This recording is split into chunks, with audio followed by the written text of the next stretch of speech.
Ang ating teksto ngayong umaga, Matthew chapter 28, beginning verses 16 up to 20.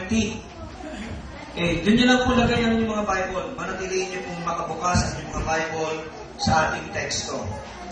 So ngayong umaga mga kapatid, ang bahagi ng Biblia na ating binasa ay nagbibigay sa atin ng kaalaman patungkol sa katotohanan na ang ating Panginoong Hesus sa tagpong ito ay nabuhay na maguli.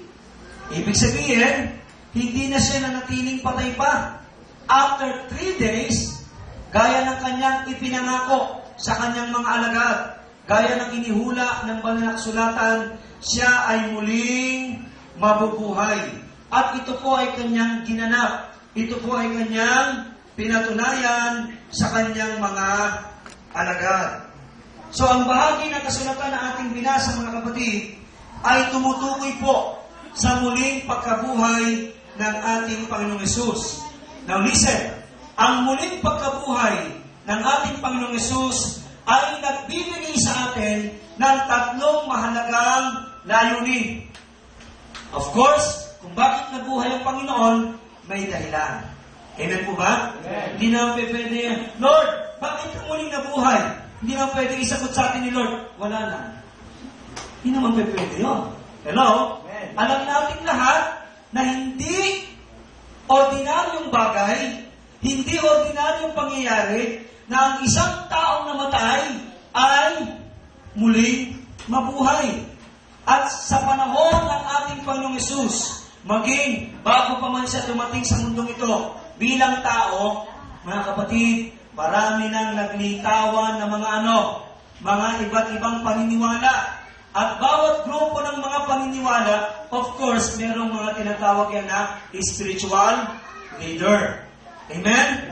Subalit ang malungkot, sa marami sa kanila, bagamat sila ay nagtatag, namuno ng kanilang mga organisasyon ng pananampalataya, ang mga leader na ito, na nauna sa ating Panginoong Hesus at mga sumunod na lumitaw at nagtatag ng kanilang grupo ng pananampalataya sa ating Panginoong Hesus, marami sa kanila matapos mamatay ay hindi na muling nabuhay. Tanging ang Panginoong Hesus lamang. Hello? Sa kasaysayan ng lahi ng tao na namatay at muling nabuhay at kailanman ay hindi na muling mamamatay. Palakpakan natin ang Panginoon. Hallelujah. There are 3 primary purposes why Jesus Christ rose from the dead. At bilang mga mananampalataya, dapat malaman natin to, dapat maintindihan natin to, sapagkat meron tong kinalaman na malaking bagay sa ating pananampalataya. Number 1, purpose. Why Jesus Christ rose from the dead. Number 1, listen, to fulfill what was written from the Holy Scriptures. Ang muling pagkabuhay ni Jesus ay pagtupad sa mga hula na nasaad sa banal na kasulatan. And so therefore, dahil natupad ang mga hula ng banal na kasulatan, ang ibig sabihin, ang Biblia ay totoo. Hello? Ito lamang po ang tanging aklat na halos lahat ng inihula from the Old Testament to the New Testament up to our present time, halos lahat ay natupad na.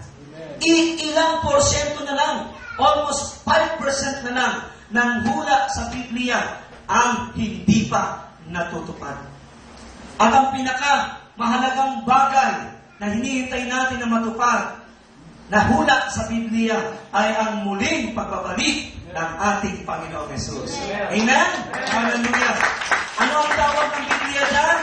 The blessed hope. Ang dakilang pag-asa na hinihintay ng lahat ng mga mananampalataya.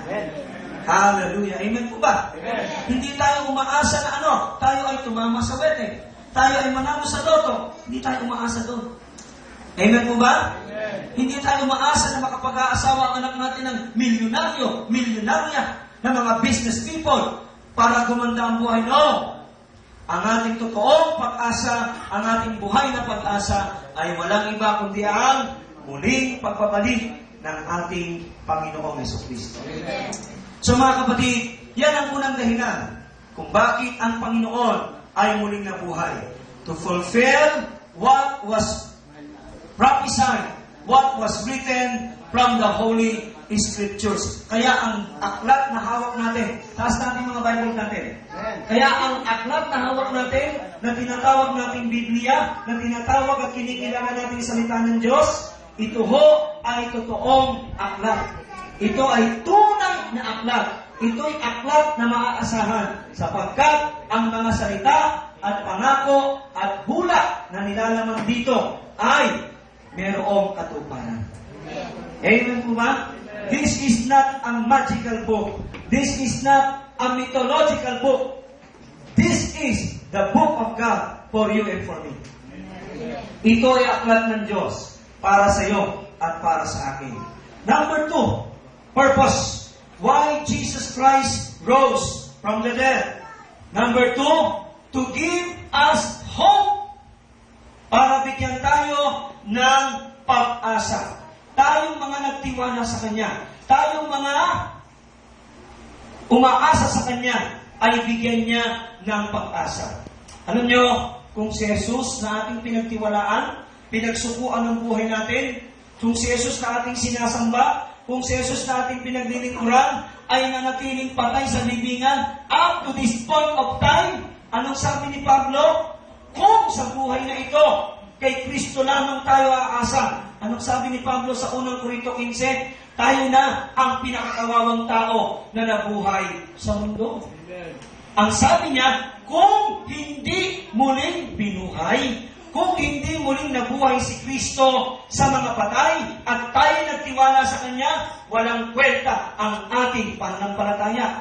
Subalit ang katotohanan, history tells us, ang kasaysayan ang nagsasabi sa atin, nagpapatotoo sa atin that Christ rose from the dead. Amen? Yan.